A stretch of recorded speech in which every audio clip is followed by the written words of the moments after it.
اعوذ باللہ من الشیطان الرجیم بسم اللہ الرحمن الرحیم اللہم صلی علی محمد وآل محمد وعجل فرجہم۔ مومنین کرام، خداوند متعال کی بارگاہ میں شکر گزار ہیں کہ اس نے اس ماہ مبارک رمضان میں آپ مومنین کرام کی خدمت میں ایک موضوع مطرح کرنے کی توفیق عطا فرمائی۔ جیسا کہ موضوع ہمارا زیر بحث تھا گناہ اور توبہ، اس حوالے سے آغا صاحب سے ہم رہنمائی حاصل کر رہے تھے۔ تو ہماری بحث چلتی چلتی جو چاند ایک پیلے سیشن ہم نے کیا اس حوالے سے، تو آج سوال ہمارا یہ ہے، آج کے اس سیشن میں ہم آغا صاحب سے یہ رہنمائی حاصل کریں گے کہ آیا ایک انسان بار بار گناہ کرتا ہے اور ساتھ توبہ بھی کرتا ہے، یعنی اس سے کوئی گناہ سرزاد ہوا، اس نے توبہ بھی کی، پھر کچھ دیر کے بعد وہ پھر اسی گناہ کو انجام دے گا، تو کیا اس شخص کی توبہ قبول ہے یا اس کی توبہ قبول نہیں ہے؟ اعوذ باللہ من الشیطان الرجیم بسم اللہ الرحمن الرحیم۔ السلام علیکم ورحمۃ اللہ وبرکاتہ۔ سب سے پہلے تو ماہ مبارک رمضان کے حوالے سے تمام مومنین کی خدمت میں جو ہے تبریک و مبارکباد عرض ہے، اور اسی طرح سے جو چند روز گزر گئے ہیں انشاءاللہ خداوند متعال سے دعا ہے کہ تمام مومنین کی عبادات اپنی بارگاہ میں منظور و مقبول فرمائے، اور جو ایام باقی ہیں خداوند متعال ہمیں ان سے مستفید ہونے کی توفیق عطا فرمائے۔ جیسا کہ آپ جانتے ہیں ماہ مبارک کا پہلا عشرہ رحمت کا عشرہ ہے، اور ہم ابھی رحمت کے اس سمندر کے اندر جو ہے موجود ہیں، اور خداوند متعال سے دعا ہے کہ ہمیں اس رحمت کے سمندر سے کہ جو وسیع ہے تمام اشیاء کے اوپر، ہمیں مستفید ہونے کی توفیق عطا کرے، اور اسی طرح سے جو ہے یہ رحمت ہمارے شامل حال ہو۔ جہاں تک آپ کے سوال کا جو تعلق ہے اور جو آپ نے سوال پوچھا ہے، چونکہ ابھی عشرہ رحمت ہے اور آپ کا سوال بھی اسی رحمت کے متعلق ہے کہ آپ نے سوال پوچھا کہ اگر کوئی شخص ایسا ہو کہ جو بار بار توبہ کرتا ہو، پھر توبہ توڑتا ہو، پھر توبہ کرتا ہو، پھر توبہ توڑتا ہو، آیا یہ تکرار توبہ و تکرار توبہ کو توڑنا یعنی گناہ، تکرار گناہ، آیا ایسے شخص کی توبہ قبول ہوگی یا نہیں ہوگی؟ تو سب سے پہلے تو آپ کی خدمت میں عرض کروں کہ شیطان کسی بھی صورت میں انسان کو اپنے حال پر نہیں چھوڑتا، اور انسان کو سب سے مہم چیز جو شیطان کے لیے ہے وہ یہ ہے کہ یہ انسان جو میرا بندہ ہو گیا ہے، یعنی شیطانی بندہ ہو گیا ہے، یہ کبھی بھی الہی انسان نہ بنے، اور یہ اپنے رب کی طرف رجوع نہ کرے، اور ہمارے یعنی آج روزمرہ الفاظ میں ہم کہہ سکتے ہیں کہ یہ انسان کبھی توبہ نہ کرے۔ لہٰذا انسان کو توبہ کے سے روکنے کے لیے اور راستے میں رکاوٹیں ڈالنے کے لیے متعدد حربے استعمال کرتا ہے۔ ایک حربہ یہی ہے کہ انسان ایک دفعہ گناہ ہو گیا ہے، گناہ پہ ورغلاتا ہے، وہ وسوسہ ڈالتا ہے، جب انسان سے گناہ کروا لیتا ہے پھر ایک اور حملہ کرتا ہے،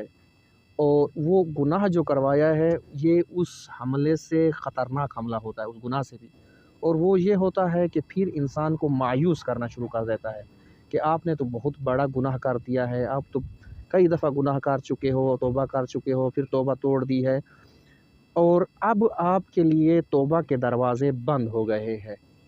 یعنی یہ احساس انسان کے اندر ڈالتا ہے، اور انسان کو رحمت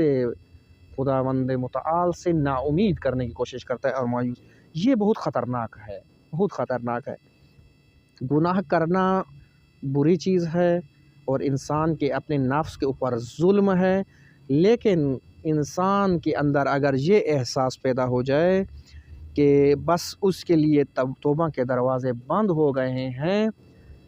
یہ اس سے کئی گنا بدتر ہے، یہ احساس نا امیدی و احساس جو ہے مایوسی، اور یہ ایک جال ہے، بہت بڑا جال ہے شیطان کا، جو انسان کی راہ میں بچھاتا ہے اور اس کے اندر جو ہے انسان کو ہلاک و نابودی کے دہانے تک لے جاتا ہے۔ اور